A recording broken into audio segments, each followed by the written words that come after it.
Alright mga bossing, magandang umaga po. Ngayon po ay June 16, 2024, Sunday. Meron tayong buena mano. May mga bisita tayo. Ito, dala yung kanyang panlikod na mags to bossing. Okay.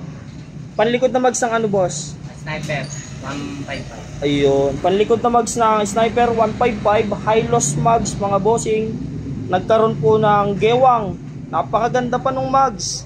Pero may gewang na. Ang kwento ni bossing, anong nangyari dito boss? Pagkabili ko na po, ganyan na po.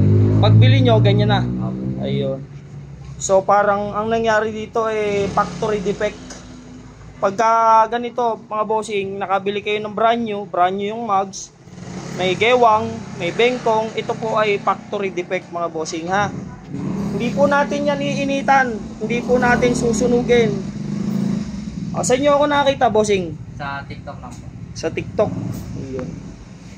Taga saan ka boss? Saan po? Montalban. Taga saan boss? Montalban po, sir. Montalban Rizal. Dinayo pa tayo dito ni bossing sa Parian, Calamba City para ipagkatiwala yung alignment ng kanyang high-loss mags na pang Sniper 155 mga bossing. Maraming salamat sa pagdayo dito kay ni bossing dito sa ating sa maliit na shop ni Alvin Moto Wheels TV para ipagkatiwala yung alignment ng kanyang gumigewang na mags, high-loss mags. Paikutin natin mga bossing para makita nyo yung damage ng mags. Ito po.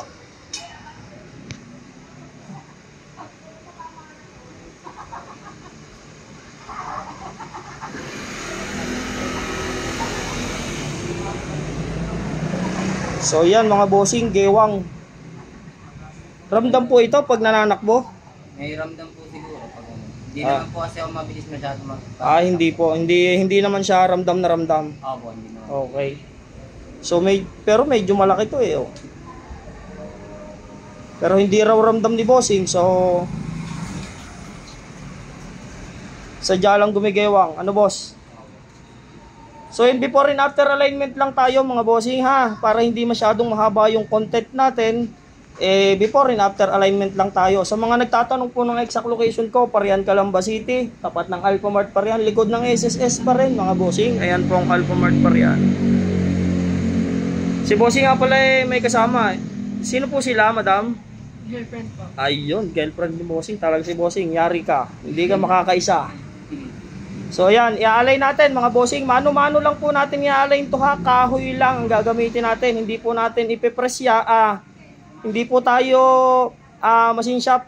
Wala rin po tayong press machine. Ang gagamitin lang po natin dyan ay kahoy mga bossing. Siyempre habang ginagawa po natin yan, nanonood lang sila bossing.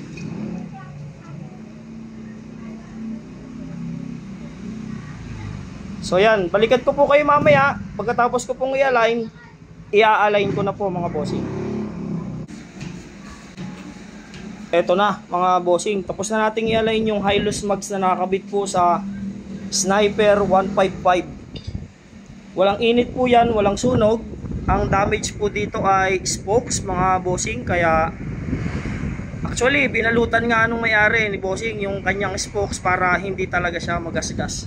Tsaka hindi naman talaga nagasgas mga bossing dahil alam nyo naman pag nag-a-align ako ng gewang na mags, hindi talaga yan iniinitan, hindi sinusunog.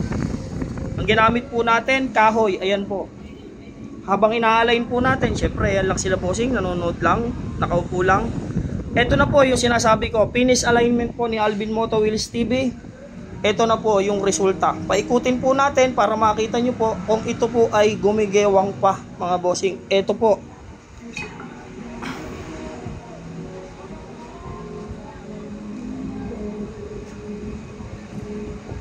Ano boss? Ano sir? Anong masasabi mo? Dito sir, dito ang tingin oh. Okay ba sir? Okay na okay po. Oh, ayan po ha, talagang sipat kilatis, walang daya habang inaalay natin yan. Syempre, nanonood lang sila bossing, hindi natin yan dinalak sa kung saan. Oh, ulit. Oh, yan po. Sipat kilatis, tingnan nyo naman kung gewang pa yan, kagaya kanina mga bossing.